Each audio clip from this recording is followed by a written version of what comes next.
ఈ సకల సృష్టికి చిత్ర విచిత్రమైన సమస్త ప్రపంచం ఉత్పత్తికి నేనే కారణభూతుని. నా మహిమ వలన ఈ లోకాలని నడుస్తున్నాయి. జ్ఞానులు ఈ నా భావాన్ని తెలుసుకుని నన్ను భజిస్తూ ఉంటారు. అలాంటి భక్తులు నా మీద మనసు లగ్నం చేస్తారు.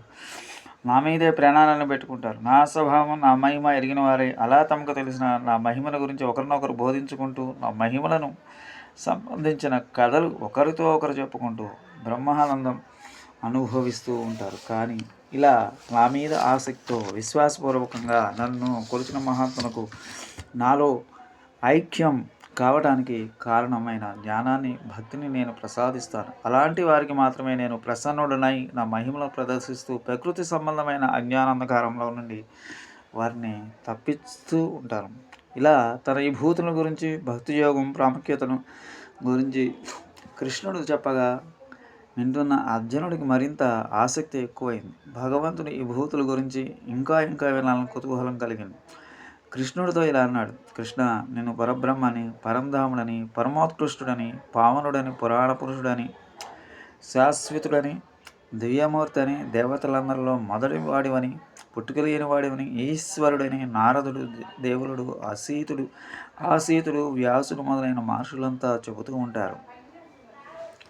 ఇప్పుడు నీవు కూడా ఇలాంటి మహిమ కలవాడిని అని చెప్తున్నావు. కృష్ణ, నీవు చెప్పిన విషయాలన్నీ సత్యమనే నేను నమ్ముతున్నాను. అవును, నీ మహిమల గురించి దేవతలు కానీ దానవులు కానీ సంపూర్ణంగా తెలుసుకోలేరు. ఎందుచేతనంటే వీరి జ్ఞానం అల్పమైంది. వాసుదేవ, సమస్త ప్రాణులను సృష్టించేవాడి, వృద్ధిని పొందించేవాడి నీవే, సమస్త భూతాల నియామకుడు నీవు దేవదేవుడు, లోకనాయకుడు, పురుషోత్తముడు. నీ మహత్యాన్ని గురించి తెలుసుకోగలిగిన వాడు నీవే కానీ మరొకడు లేడు.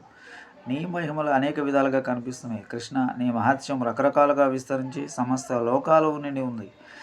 సకల లోకాలు ప్రకాశింపజేస్తున్నది. ఆ మహిమలని వివరంగా తెలియజెప్పగలవాడివి నీవే అర్హుడు. మరెవరికి ఏ అర్హత లేదు. ఓ యోగేశ్వర, నేను భక్తితో నిన్ను ఎల్లప్పుడూ సేవించాలని సంకల్పించుకుంటున్నాను.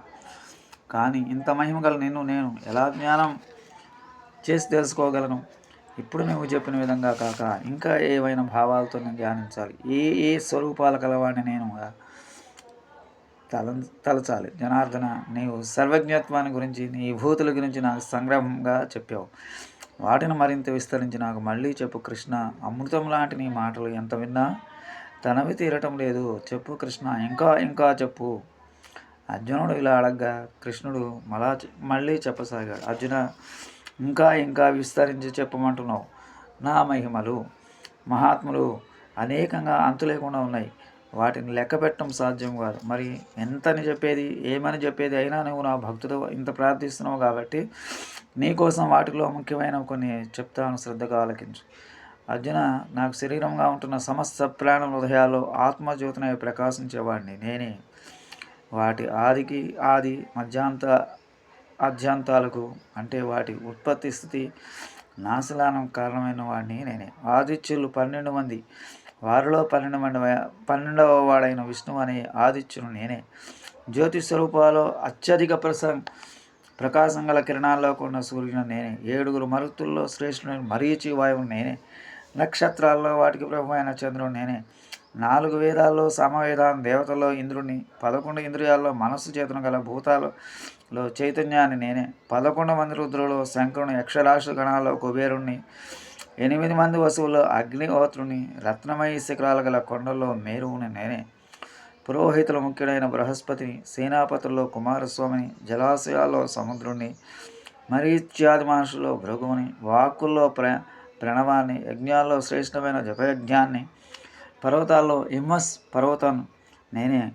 వృక్షాల్లో రావి చెట్టుని నేనే. దేవర్షులో నారదుని నేనే. గంధర్వుల్లో చిత్రజుమ్ముని, సిద్ధులలో కపిల మహాముని నేనే. గుర్రాల్లో అమృత మదన కాలంలో పాల సముద్రంలో పుట్టిన ఉచ్చైశ్రవాన్ని నేనే.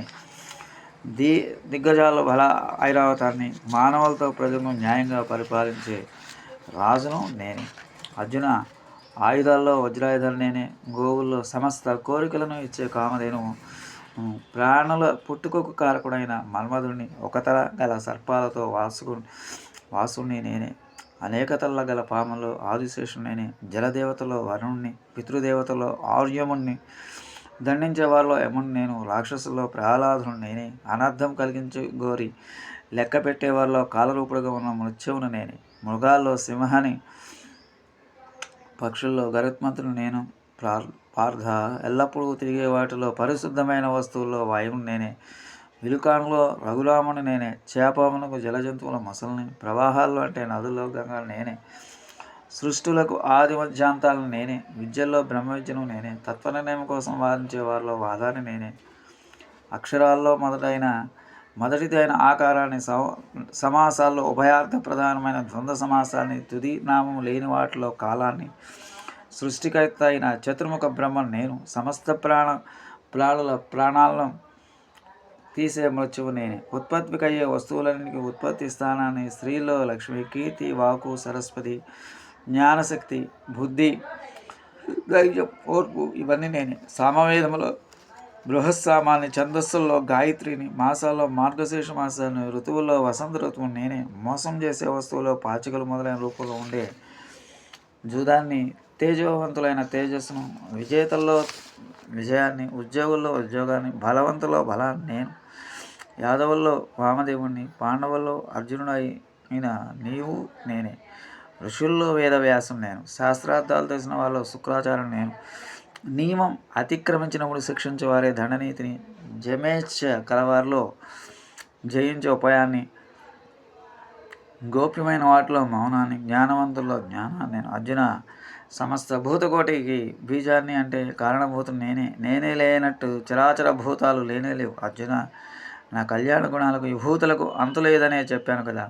నీకు క్లుప్తంగా కొన్ని మాత్రమే చెప్పాను. ఈ లోకంలో ఐశ్వర్యం, శుభం, కాంతి, బలపరాక్రమాలు, శక్తి, ఉత్సాహము ఎక్కడెక్కడ ఏ వస్తువులందు కనిపిస్తుందో అవన్నీ నా తేజస్సులో ఒక భాగమైన తెలుసుకో. నా మహిమల గురించి నీకు ఇంత వివరంగా విడమర్చి చెప్పినందువల్ల ప్రయోజనం లేదు, అవసరం కూడా లేదు. కార్యకారణావస్థలందు కానీ, స్థూలంగా కానీ, సూక్ష్మంగా కానీ ఉండే చితచిదాత్మకమైన ఈ జగత్తంతా స్వరూపంలో, స్థితిలోనూ, ప్రవృత్తి విశేషాలను, సంకల్పాన్ని అతిక్రమించకుండా ఉండేలా నా మహిమలో అతి స్వల్ప భాగంలోనూ నిలబెట్టి ఉన్నాను. ఇది నీవు తెలుసుకుని ఉంటే చాలు అర్జున. శ్రీమతి రమ్మజామాతృ మునీంద్రాయ మహాత్మనే శ్రీరంగవాసనే భూయాత్ నిత్యశ్రీ నిత్యమంగళం. మంగళం నారసింహాయ మంగళం గుణసంధవే మంగళానానివాసాయ యాదాద్రీసాయ మంగళాశాసన పరమదాచార్య పురోగమయ సర్వైస్య పూర్వైరాచార్య సకృపాయాస్తు మంగళం. స్వస్తి. జయ శ్రీరామ్.